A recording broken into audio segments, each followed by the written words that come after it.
بسم اللہ الرحمن الرحیم۔ B S Urdu 6th semester. شمع اور شاعر۔ بانگ درا کی طویل نظموں سے ہے، ایک ہے، اور اس کا 2 عدد لیکچر اس کے پیش کیے جا چکے ہیں۔ اب ہم اس کا تیسرا بند پیش کریں گے۔ اس کی تشریح تھوڑی بہت جو موقع کے مطابق ہو سکے گی وہ ہوگی، اور پہلے بند کو دیکھتے ہیں۔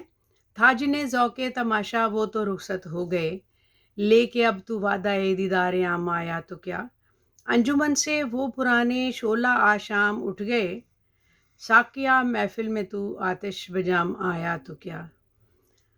آہ جب گلشن کی جمعیت پریشاں ہو چکی، پھول کو باد بہاری کا پیام آیا تو کیا۔ آخر شب دید کے قابل تھے بسمل کی تڑپ، صبح دم کوئی اگر بالائے مام آیا تو کیا۔ بجھ گیا وہ شعلہ جو مقصود ہر پرواز تھا، اب کوئی سودائی سوزے تمام آیا تو کیا۔ پھول بے پرواہ ہیں تو گھر میں نوا ہو یا نہ ہو، کارواں بے حس ہے آواد درا ہو یا نہ ہو۔ یہ شعر نمبر 1 ہے۔ انہوں نے شعلہ یا شام کا مطلب، لفظی مطلب اس میں ہے کہ پینے پلانے والے، پینے والا، مراد اس سے حد سے زیادہ شراب پینے والا۔ کہتے ہیں کہ تھا جنہیں ذوق تماشا وہ تو رخصت ہو گئے، لے کے اب تو وعدہ دیدار عام آیا تو کیا۔ کہتے ہیں کہ اہل نظر تو رخصت ہو گئے ہیں، جو حسن کے دیدار سے فیض یاب ہو سکتے تھے، ہونا چاہتے تھے۔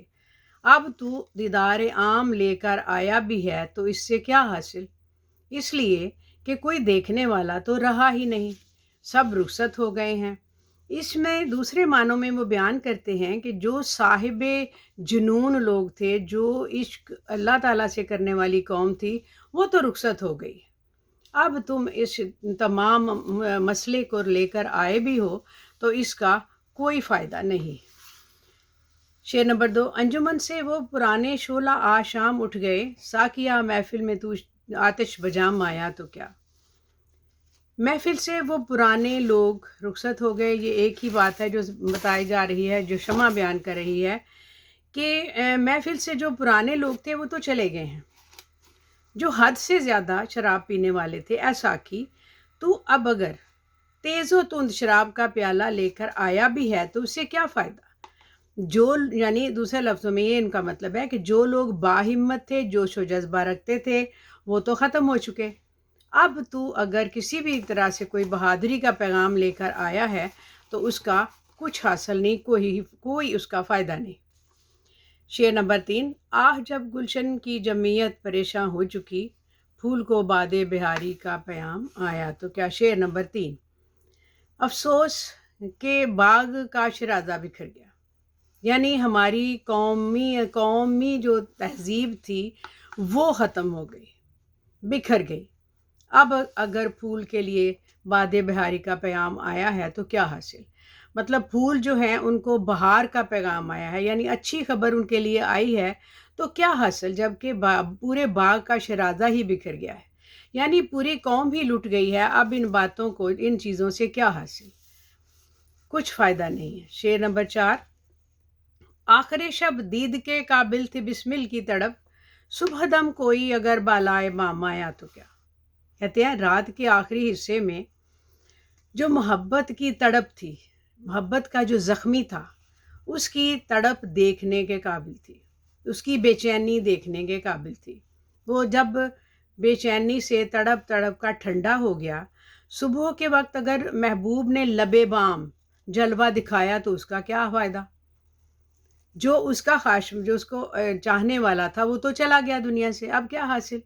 لہٰذا اگر اب وہ اس کا محبوب اس کے سامنے آ بھی جائے تو کوئی فائدہ نہیں ہے، یعنی ان کا مطلب اس میں بھی یہی ہے کہ قومیت ہی ختم ہو گئی، تو چاہے جتنا بڑا مرضی فائدہ ان کو سنایا جائے، دکھایا جائے، سکھایا جائے، اس کا کچھ حاصل نہیں ہے۔